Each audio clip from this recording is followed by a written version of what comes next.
अष्टम होली के 8 दिन पहले होलिका अष्टम लग जाता है। अष्टमी से होलिका अष्टम शुरू हो जाता है और इन दिनों हमें कोई भी शुभ कार्य नहीं करना चाहिए। ऐसी मान्यता है, अगर हम कोई भी शुभ कार्य करते हैं तो उसका अशुभ प्रभाव ही हमें मिलता है। होलिका अष्टम में सारे ग्रह क्रूर हो जाते हैं, जिस वजह से हमें इन दिनों अपने ग्रह दशाओं को ज़्यादा से ज़्यादा शांत करना चाहिए। मानता है कि अगर आप होलिका अष्टम वाले दिन कोई भी नया कार्य शुरू करते हैं तो इससे आपके कार्य अशुभता में बदल जाते हैं। होलिका अष्टम के 8 दिन अलग अलग तरह के ग्रह क्रूर अवस्था में रहते हैं। अष्टमी तिथि के दिन चंद्रमा, नवीं तिथि के दिन सूर्यदेव, दशमी तिथि के दिन शनि महाराज, एकादशी तिथि के दिन शुक्रदेव, द्वादशी तिथि के दिन देवगुरु बृहस्पति, त्रयोदशी के दिन बुध देव और चतुर्थी तिथि पर मंगल और पूर्णिमा पर राहु क्रूर हो जाते हैं। इन 8 दिनों में हमें कोई भी नई वस्तु नहीं खरीदनी चाहिए। अब हम आपको बताते हैं होलिका अष्टम से जुड़ी हुई कथा। तारकासुर को मारने के लिए भगवान शिव और पार्वती माँ का विवाह होना आवश्यक था, क्योंकि तारकासुर को वरदान मिला था कि उन्हें शिव पार्वती का पुत्र ही मार सकता है। पर माता सती के देह त्यागने के बाद तारकासुर काफी ज्यादा खुश हुआ, क्योंकि अब भगवान शिव का पुत्र ही नहीं होगा, जिस वजह से उसने तीनों लोकों में हाहाकार मचा दिया। सभी देवता काफी ज्यादा परेशान हो गए, उन्हें कुछ समझ नहीं आ रहा था और वह ब्रह्मा और विष्णु के पास गए।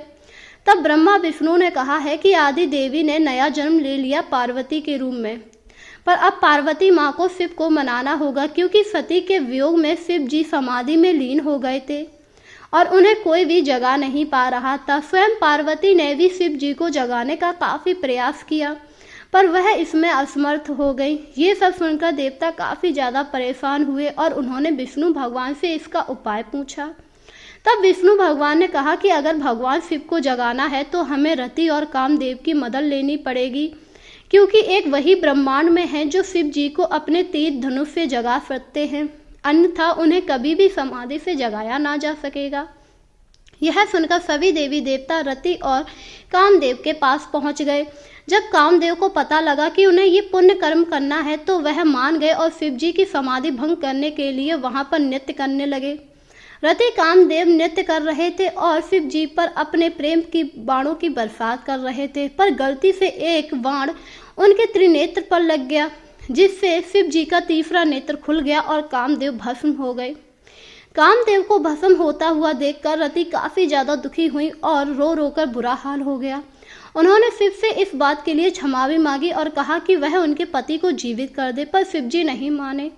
तभी वहां पर सभी देवता और देवी भी आ गए। उन्होंने भी शिव जी को मनाया कि अगर कामदेव नहीं रहेंगे तो फिर इस संसार से प्रेम का सारा नष्ट हो जाएगा, आप कामदेव को पुनर्जीवित कर दीजिए।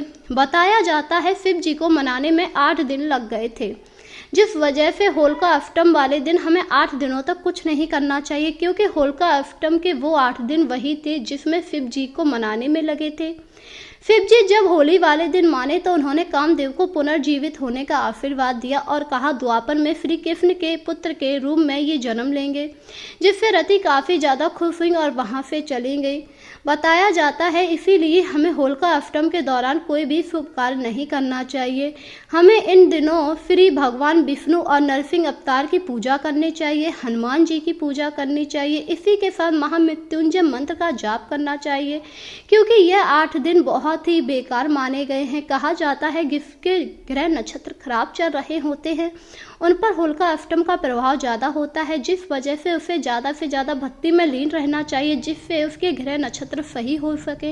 इसीलिए होलिका अष्टम वाले दिन से हमें शिव जी की भी पूजा करनी चाहिए और उनसे प्रार्थना करनी चाहिए कि वह उनके जीवन को सुख समृद्धि से भर दे। इसी के साथ अगर आप अष्टमी से पूर्णों तक भगवान शिव, विष्णु भगवान और हनुमान जी की पूजा करते हैं तो वह आपके सभी दुखों को दूर कर देते हैं। तो उम्मीद है आपको पता लगा होगा होलिका अष्टम क्यों अशुभ माना गया है।